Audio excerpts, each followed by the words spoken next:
La he titulado Ensúciate las manos. Dile al que está a tu lado, hey, ensúciate las manos.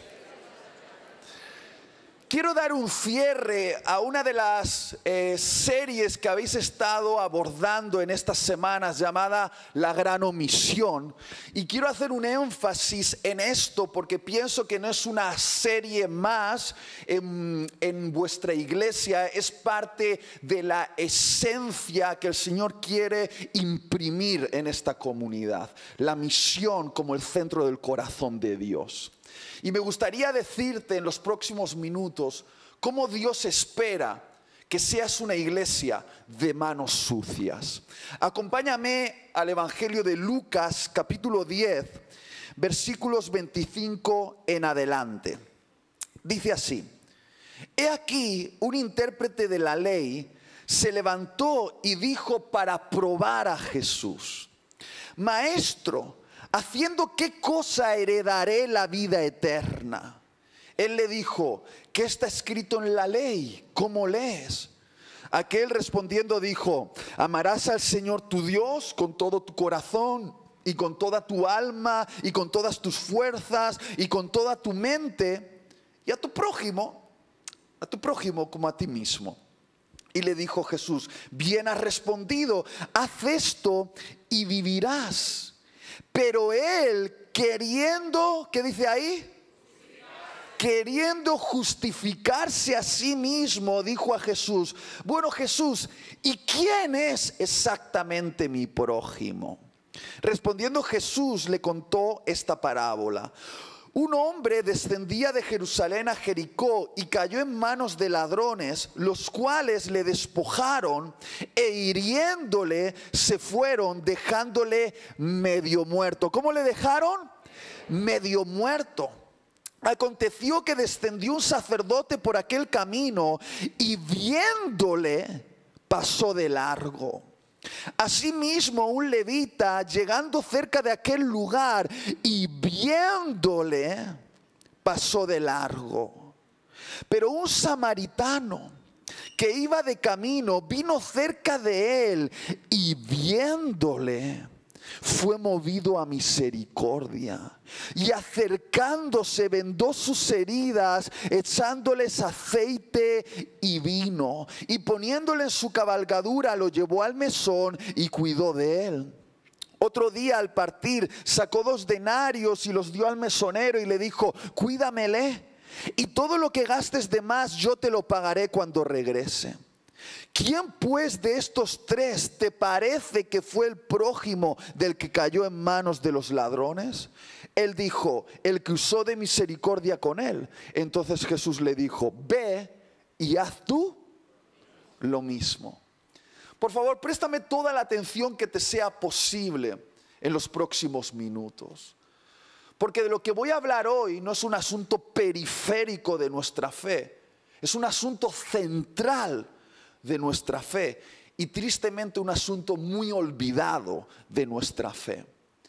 Un intérprete de la ley, que era un teólogo de la época de Jesús, se acercó a Jesús para probarlo. Acostumbraban a hacer eso, les gustaba ponerles pruebas a los maestros para medirlos. Y le pregunta: Jesús, ¿cómo puedo heredar la vida eterna? ¿Cómo me puedo ganar la entrada al paraíso?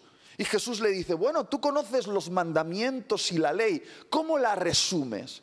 Y el intérprete de la ley dice: bueno, todo se resume en amar a Dios con toda tu mente, con todas tus fuerzas, con toda tu alma, con todo tu corazón, y amar a tu prójimo como a ti mismo. Y Jesús le dice: has respondido bien, haz esto y heredarás la vida eterna. Y dice la Biblia que este intérprete de la ley, queriendo justificarse a sí mismo, dijo: está bien, pero por favor, acótame exactamente quién es mi prójimo, quién es aquel al que yo debo amar. Y entonces Jesús le cuenta a él una parábola y nos la está contando a nosotros también el día de hoy. En esa historia dice que un hombre judío, probablemente un comerciante de la zona que había estado trabajando en Jerusalén, haciendo negocios, trámites, vendiendo productos, sea lo que sea, fue asaltado en el camino por un grupo de maleantes. Yo imagino, como era costumbre, que este hombre se fue a la ciudad a trabajar y llevaba la bolsa de dinero. Con ese dinero iba a mantener a su familia quizá durante los próximos meses. Y aferrado a esa bolsa, cuando esos maleantes salieron a su encuentro para robarle, él se resistió. Yo lo entiendo bien, era el dinero de su familia. Entiendo que se aferró a esa bolsa y aquellos maleantes le golpearon con tanta fuerza, fueron tan agresivos para robarle el dinero, que la Biblia dice que literalmente lo dejaron como muerto al borde del camino. Y por favor, ese no es un detalle insignificante en la historia, es uno de los detalles más importantes de la historia. Aquel hombre parecía que estaba muerto. Probablemente estaba sangrando, quizá tenía algún hueso roto, quizá solo se mantenía en esta vida por un pequeño hálito de aliento que lo mantenía entre la vida y la muerte. Y ahí, al borde del camino, de repente, un sacerdote que era un profesional de la religión, que estaba pasando por ese camino rumbo a Jerusalén. Alguien que tenía responsabilidades litúrgicas en el templo de Dios. Alguien que es una especie de intermediario entre Dios y los hombres. Alguien que se encargaba de hacer sacrificios, rituales, administrar liturgias en el templo. Un profesional de la religión. Pasa por ahí y ve a ese hombre tirado al borde del camino como muerto. Y viéndole, pasó de largo. Cuenta la historia que entonces un segundo hombre, un levita, otro profesional de la religión, que probablemente iba rumbo a Jerusalén, alguien que tiene responsabilidades en el templo, alguien que de alguna manera tiene que ser un vocero de la ley de Dios, alguien que administraba liturgias, momentos de adoración a Dios entre el pueblo, pasa por ahí y ve a ese hombre tirado al borde del camino como muerto, y viéndole pasó de largo. Dos profesionales de la religión, un sacerdote y un levita, pasan, lo ven y pasan de largo.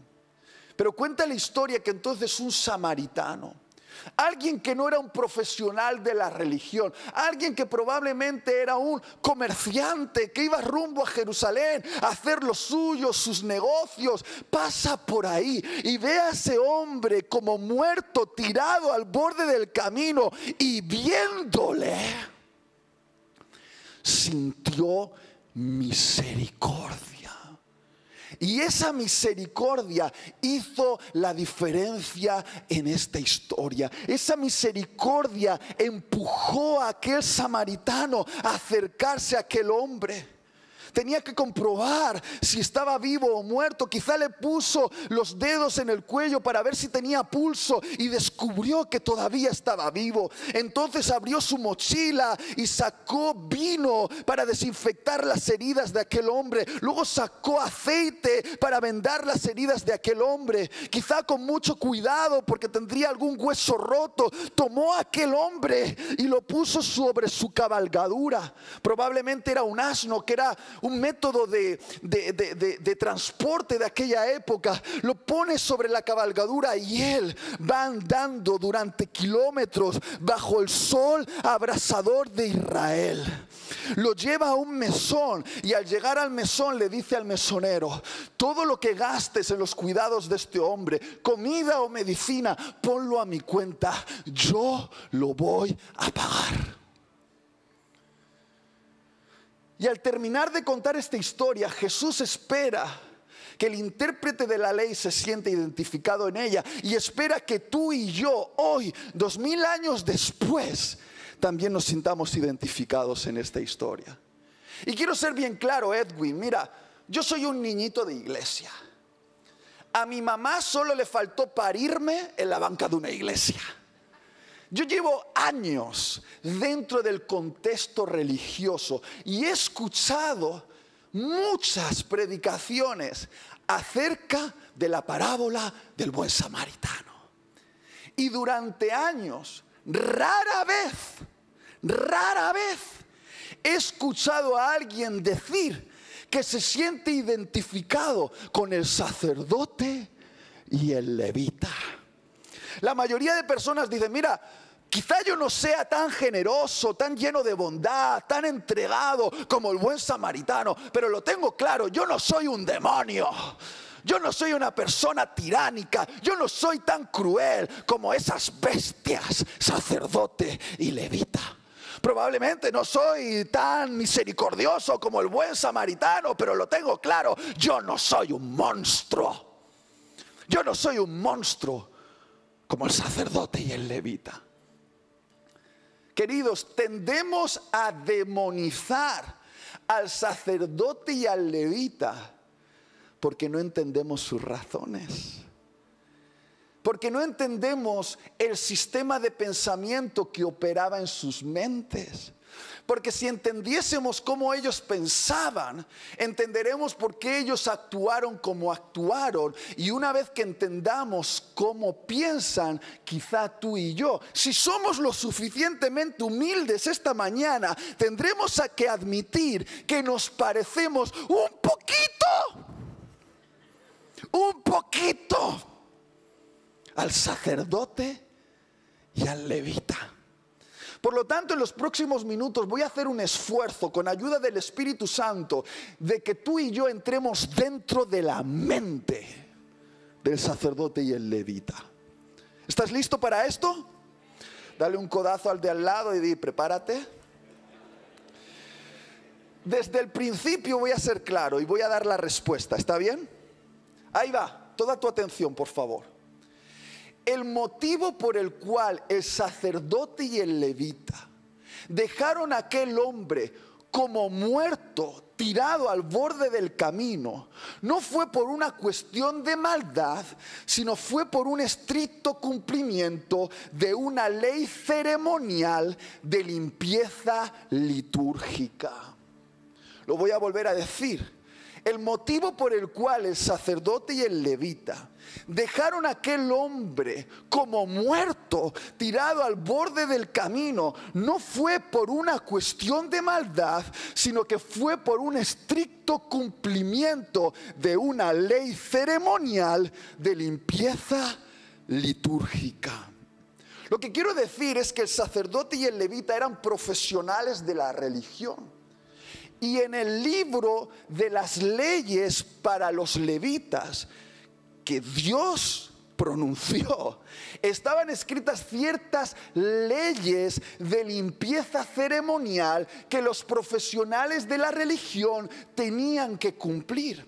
Entre otras cosas, un sacerdote y un levita tenían prohibido entrar en contacto con cualquier ser biológico, animal o humano que estuviese muerto. Ellos, si rozaban un animal o una persona muerta, quedaban ritualmente contaminados, y si quedaban ritualmente contaminados, no podían ejercer su oficio religioso hasta purificarse. Y lo interesante es que la purificación costaba bastante dinero, costaba bastante tiempo y era bastante incómoda. Si tú entrabas en contacto con algo muerto, durante el tiempo de tu purificación ya no podías ejercer oficio religioso. Lo primero que tenías que hacer era prenderle fuego a tus vestiduras y comprarte unas nuevas, que eran costosas. Luego tenías que hacer una serie de sacrificios en el templo de purificación, que por cierto, eran costosos. Y además tenías que hacer unos baños rituales, cosas bastante incómodas, un proceso que solía durar como unos 7 días. Y durante ese tiempo no podían ejercer oficio religioso. Y yo me imagino que cuando esos hombres pasaban por ahí, iban rumbo a Jerusalén. La parábola no lo dice, pero probablemente podría ser algún día de fiesta, un sabbat, alguna fiesta de las fiestas importantes. Y ellos tenían responsabilidades en el templo de Jerusalén. Personas estaban esperando que ellos realizasen su oficio religioso, que ellos hiciesen sacrificios e interpretasen la ley. Y yo imagino que cuando pasaron por ahí y vieron a ese hombre que parecía que estaba, ¿cómo parecía que estaba? Muerto, no quisieron arriesgarse a quedarse ritualmente contaminados. ¿No cambia un poquito la historia cuando uno entiende la mente de un sacerdote y un levita? No dejaron a aquel hombre tirado al borde del camino porque fuesen unos monstruos. Lo hicieron porque no querían arriesgarse a quedarse ritualmente contaminados. No fue por una cuestión de maldad, fue por una cuestión de desenfoque. Escucha, lo que voy a decir ahora va a ser un poquito polémico y algunos quizá no lo van a entender, pero créeme que es la esencia de esta parábola. Y es lo siguiente: en el reino de Dios hay leyes que son más importantes que otras leyes. Hay leyes superiores y hay leyes inferiores. Y si una ley inferior entra en conflicto con una ley superior, la ley superior debe prevalecer. Y el sacerdote y el levita, por no transgredir una ley inferior de limpieza litúrgica, transgredieron una ley superior de misericordia. Entiende esto: el sacerdote y el levita no eran demonios, eran fieles, devotos, religiosos que perdieron el enfoque de lo que en el reino de Dios es lo más importante. En otras palabras, tenían una devoción desenfocada. Llegaron a creer que mantener liturgias es más importante que salvar vidas de personas. Lo voy a volver a decir. Llegaron a creer que mantener liturgias era más importante que salvar vidas de personas. Y voy a ser bien claro con todos vosotros el día de hoy. Nos parecemos demasiado a ellos. ¿Por qué? Porque tú estás un domingo hoy, aquí, a la mañana, y eso significa que no has estado el sábado a la noche rumbeando. Tú no eres un tipo que vende droga en la calle, no eres una persona violenta de una banda. Tú eres buena gente, fíjate, buena gente. Pero tu riesgo es que te conviertas en un devoto religioso desenfocado, que pienses que cosas inferiores son más importantes que cosas superiores, que te conviertas en un experto en mantener liturgias y haga mucho tiempo que ya no veas el valor de salvar la vida de una persona, que no estés dispuesto a parar en el camino supuestamente para mantener tu purificación y permitas que una persona al borde del camino se muera y justificarte tú sintiéndote puro. Escucha, yo voy a admitir mi pecado hoy. Edwin, vengo aquí a admitir mi pecado, ¿está bien? Yo tengo un legalista en mis entrañas. Soy un fariseo en recuperación. Y voy a ser claro con esto. A mí me gustan las leyes. Y a veces me gustan más las leyes que las personas. Sinceramente, porque las leyes son claras y soy bastante bueno cumpliendo leyes. Yo llevo desde que soy un niño cumpliendo las leyes religiosas de mi iglesia y soy bastante bueno. Incluso probablemente soy mejor que tú. Y eso me hace sentir justificado. Porque las leyes son claras. Tú las cumples y tienes recompensas. Tú las transgredes y tienes consecuencias. Las leyes nos sirven para medirnos los unos a los otros. Y si eres tan bueno cumpliendo leyes como yo, te hace sentir que quizá yo soy un poquito mejor que tú.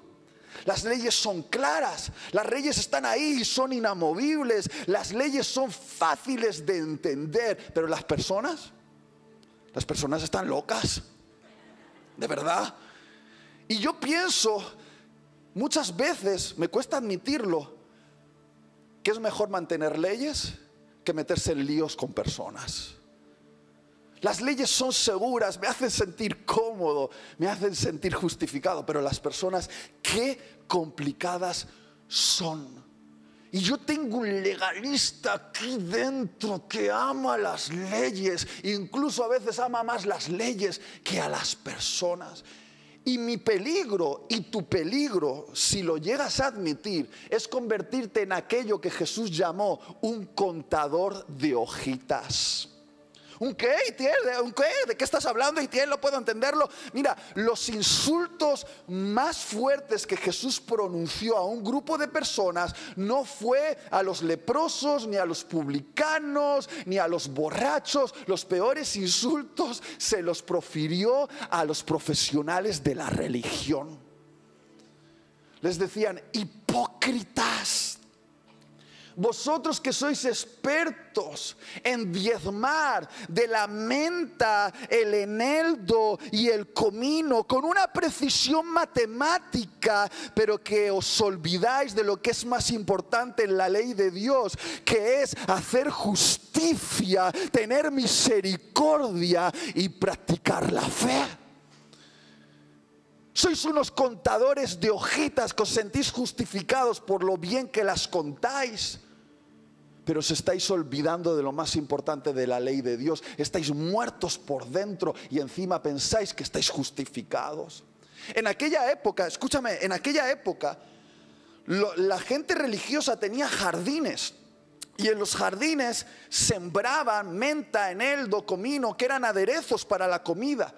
Y los religiosos eran tan estrictos con la ley del diezmo que se pasaban horas, escúchame, horas contando hojitas. 1, 2, 3, 4, y con una precisión matemática diezmaban exactamente el diezmo de cada semilla, de cada hojita, de cada plantita. Y mientras estaban entretenidos contando hojitas, dejaban de practicar lo que en el reino de Dios es lo más importante: la justicia, la misericordia y la fe.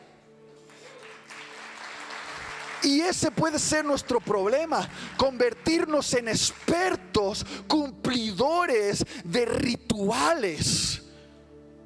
Porque toda iglesia llega a adquirir una cultura y un lenguaje, y hay leyes no escritas que nos gobiernan, y si tú las cumples te sientes mejor que el otro, y a ver si el pastor ve que yo soy mejor que el otro porque estoy cumpliendo estas leyes y andando contando hojitas. Hace tiempo que no salvas la vida de una persona. Queriendo ganar posiciones dentro de la comunidad, ves a los medio muertos al borde del camino y no te acercas. Y eso es perder el corazón, es perder el enfoque y convertirte en un fariseo. Todo el mundo dice que el fariseo es el otro, pero te voy a decir una cosa: todos tenemos un fariseo dentro de nosotros. Yo lo tengo, Edwin, lo admito, y le encantan las leyes, le encantan. Mira, lo que hace un fariseo es poner leyes inferiores tan alto, tan alto, tan alto, que llegan a deshumanizar a las personas. Por ejemplo, ¿cuántos saben aquí que Dios dio la ley del sábado, la ley del descanso, por beneficio del hombre? Para que el hombre recordase que no es un esclavo, es un hijo, y que puede descansar, porque en el descanso uno muestra su confianza en Dios. ¿Y qué hicieron los profesionales de la religión? Cogieron el sábado y empezaron a añadir un montón de leyes adjuntas para utilizar el sábado como un medidor de a ver quién era más santo. Y añadieron un montón de cosas que estaba prohibido hacer en sábado. Y todos los sábados estaban mirando al otro a ver quién transgredía la ley para poder juzgarlo, para poderse sentir un poquito más justificado. Y entre otras cosas que no se podía hacer en sábado, ¿sabes qué no se podía hacer en sábado? Sanar. ¿Y sabes lo que le encantaba hacer a Jesús en sábado? Sanar. Y ahí estaba Jesús en la sinagoga el sábado y todos los religiosos mirando quién va a transgredir la ley del sábado. Y Jesús veía a una persona sufriendo, un enfermo, lo traía al centro de la sinagoga, lo sanaba mientras todos los religiosos les chirriaban los circuitos ahí dentro. ¿Qué está haciendo? ¿Qué está haciendo? ¿Qué está haciendo? Y Jesús les pregunta: hey, vosotros, decidme, si en día sábado se os cayese una ovejita en un pozo y se estuviese ahogando, ¿no le salvaríais la vida a esa ovejita? ¿Y sabes qué hacían los religiosos? Aunque sabían la respuesta, se callaban la boca. Y te voy a decir una cosa: la evidencia de que tenemos el síndrome legalista es cuando deshumanizamos a las personas y pensamos que por cumplir ciertas leyes nos podemos permitir dejar morir a otros y dejar sufrir a otros.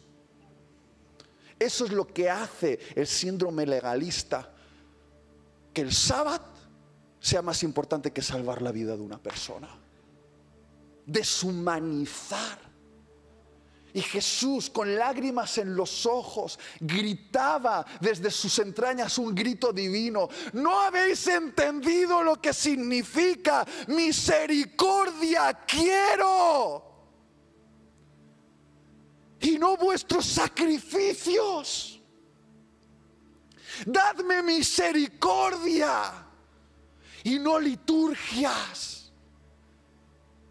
Creo que Jesús pronunció esta parábola para mostrarnos lo inaceptable que es una religión que carece de misericordia.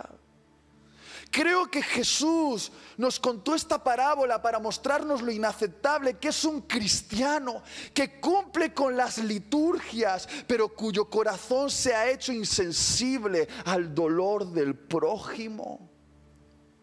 Porque lo que Jesús honra del samaritano y condena del sacerdote y el levita es que el samaritano sintió misericordia y los profesionales de la religión no.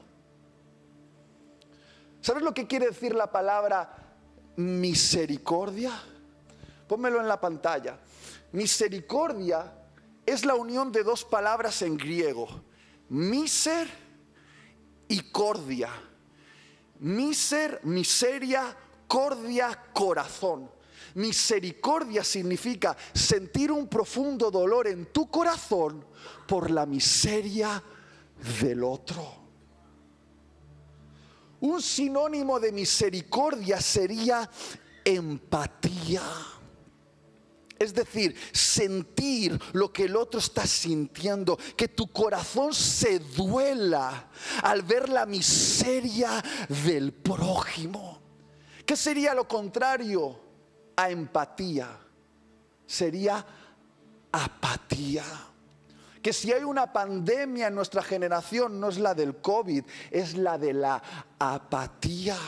Apatía literalmente significa pérdida de sensibilidad en el corazón. Apatía significa dejar de sentir.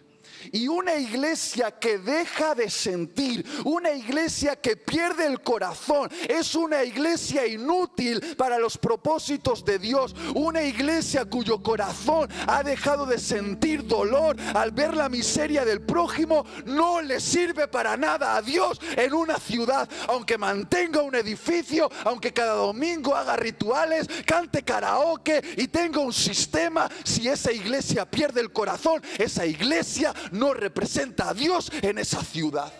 Es así, es así. Yo le he pedido a Dios, Dios, tú sabes que yo quiero tener la mente de Cristo. Me gustaría tener una mente llena de conocimiento, descubrir los secretos ocultos de la divinidad, ser un experto en doctrina y teología.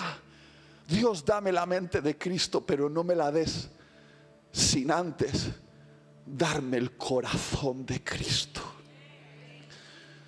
Quiero sentir como Él siente, que me alegre lo que a Él le alegra y que me produzca dolor lo que a Él le produce dolor. No quiero ser un teólogo de biblioteca que haga bonitos sermones bien elaborados, utilizando muchas palabras rimbombantes, pero ser capaz de ver a alguien sufriendo en mi vecindario, teniendo un problema en su casa y no sentir absolutamente nada. Nada al ver la miseria de mi prójimo. Señor, no quiero perder el corazón. No quiero perder el corazón. Creo que Jesús contó esta parábola para recordarnos que adoración sin misericordia es inaceptable para Dios. Todas nuestras canciones cantadas sin misericordia son inaceptables para Dios. Todos nuestros cultos y liturgias sin misericordia son inaceptables para Dios. Lo que mide la grandeza de una iglesia no es cuántas butacas tiene en el auditorio, es cuánta gente siente misericordia. Esa es la grandeza de una iglesia. Y voy a ser muy honesto, Edwin, a mí la misericordia me incomoda. Yo preferiría la ley, lo digo en serio, porque la ley se trata de mí, pero la misericordia se trata de el otro. La misericordia siempre te impulsa a ensuciarte las manos, a quedar ritualmente contaminado, involucrándote en las locuras de otra persona. Y voy a decir una cosa, la misericordia siempre te perjudica de alguna manera. Y tú dices, ¿por qué? Porque ¿cómo que la misericordia siempre te perjudica? Bueno, seamos claros. El buen samaritano, cuando sintió misericordia, ¿qué tuvo que hacer? Lo primero, romper su agenda.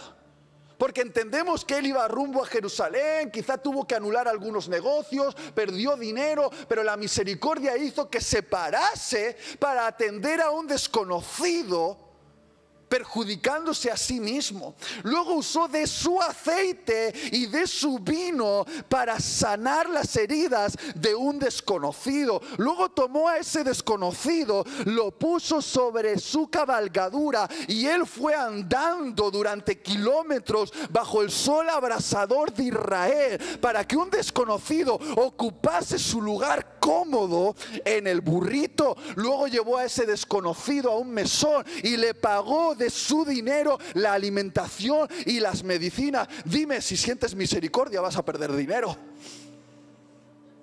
No sé cómo entra esto dentro de los cursos de emprendimiento y de promover los negocios. La misericordia te puede hacer perder dinero. La misericordia te va a perjudicar. La misericordia va a hacer que rompas tu agenda. La misericordia te va a hacer pasar noches en velas preocupado por ese desgraciado. La misericordia. Por favor, Edwin, quedémonos con las leyes. Que la misericordia es muy incómoda. Y sin embargo, es la moneda más valiosa del cielo.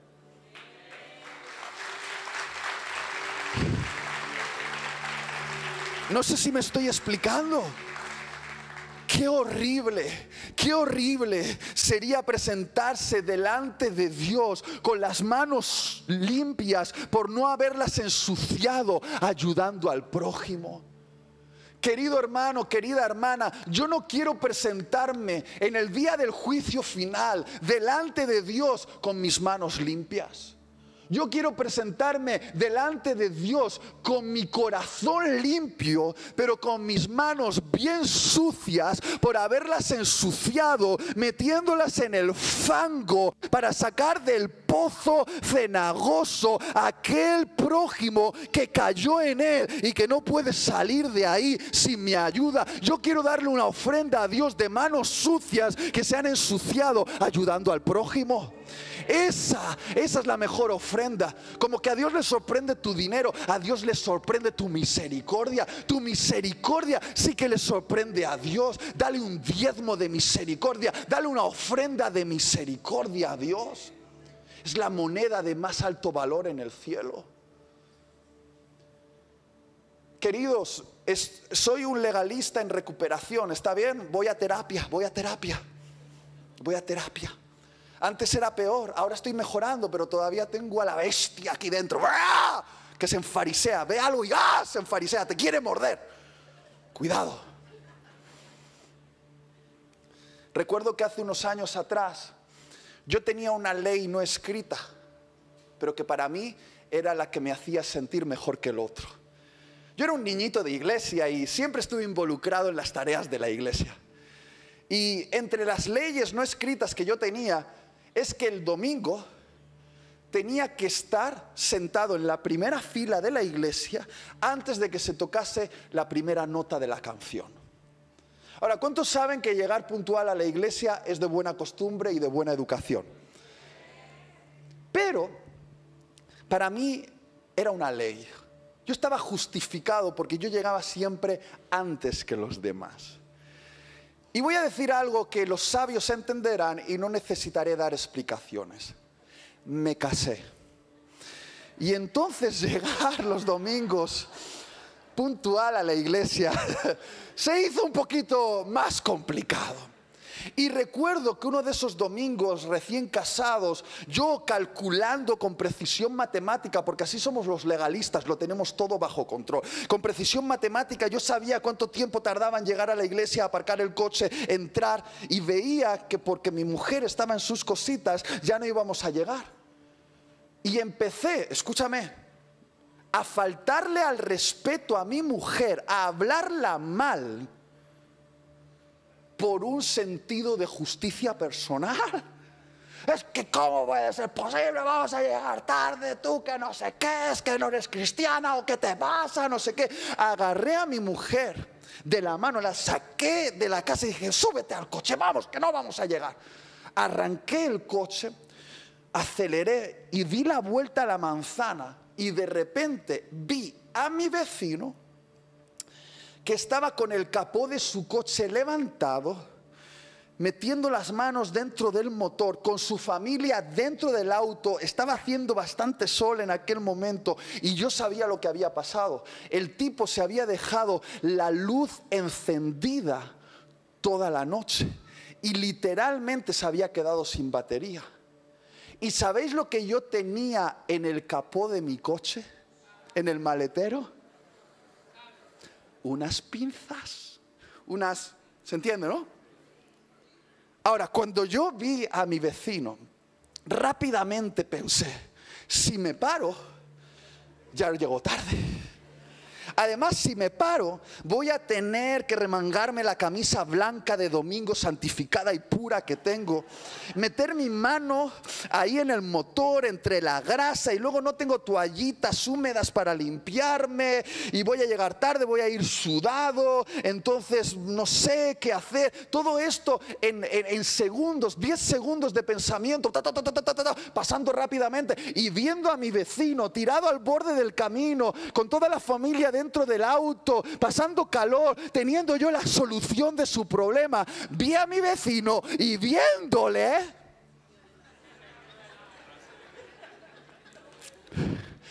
pasé de largo, aceleré. Llegué a la iglesia, aparqué, entré justo en el momento exacto, me puse en la silla, sonó el primer acorde en la alabanza, levanté mis manos y oí la voz de Dios aquí dentro que me dijo, cómo aborrezco estas manos limpias que estás levantando delante de mí. Cómo me molestan, Itiel, estas manos limpias que me estás ofreciendo en adoración. Lo que yo hubiese preferido esta mañana es que me hubieses ofrecido manos sucias de aceite de motor por haber ayudado a tu vecino que te necesitaba. Esa era la adoración que yo necesitaba hoy. Estaba no en el karaoke de la iglesia, estaba ahí al borde del camino y no lo has sabido entender.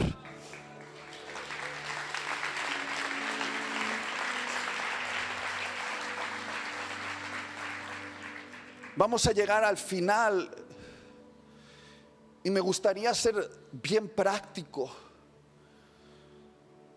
¿Qué es lo que el samaritano vertió sobre aquel hombre que estaba herido al borde del camino? Aceite y vino. Lo interesante es que hablando con un experto en la cultura hebrea, me mostró en las escrituras que en el Antiguo Testamento, cuando se ofrecía un sacrificio, el sacerdote solía tomar la víctima, el animal, y al ponerlo sobre el altar, solía echar sobre aquella víctima aceite y vino. Y ese no es un detalle casual en la historia. Lo que Jesús nos estaba diciendo es que el sacerdote y el levita, profesionales de la religión, no supieron entender que el sacrificio que Dios tenía preparado para ellos en esa ocasión no estaba en el templo, estaba al borde del camino. La víctima que se iba a convertir en el sacrificio para Dios no estaba dentro del templo, estaba al borde del camino. ¿Cuánto aceite y cuánto vino tenemos en nuestras manos? Cada domingo vuestros pastores os nutren con el vino que representa la sangre de Jesús, que nos recuerda el mensaje del Evangelio. Aquí cada domingo es predicado el mensaje del Evangelio y os lleváis una botellita de buen vino a casa. También cada domingo recibís el aceite que representa el Espíritu Santo que está en vosotros, ese poder sobrenatural que vive en vosotros para hacer lo imposible. Y os lleváis una botellita de aceite a la casa. Me pregunto yo, hermanos, hermanas, ¿cuántos litros y litros y litros de vino y aceite tenéis acumulados en vuestra casa sin verterlos sobre una víctima al borde del camino?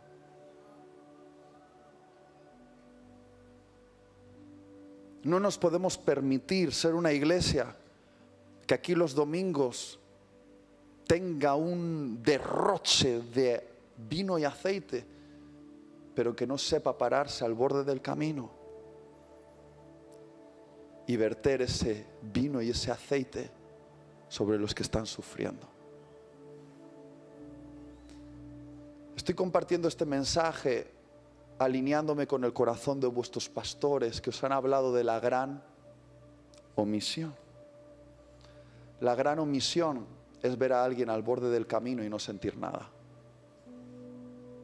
La gran omisión es sentirnos justificados porque echamos nuestros diezmos y venimos todos los domingos y no decimos palabrotas. Todo eso está bien, pero no es lo más importante en el reino de Dios. Lo más importante en el reino de Dios es salvar a las personas.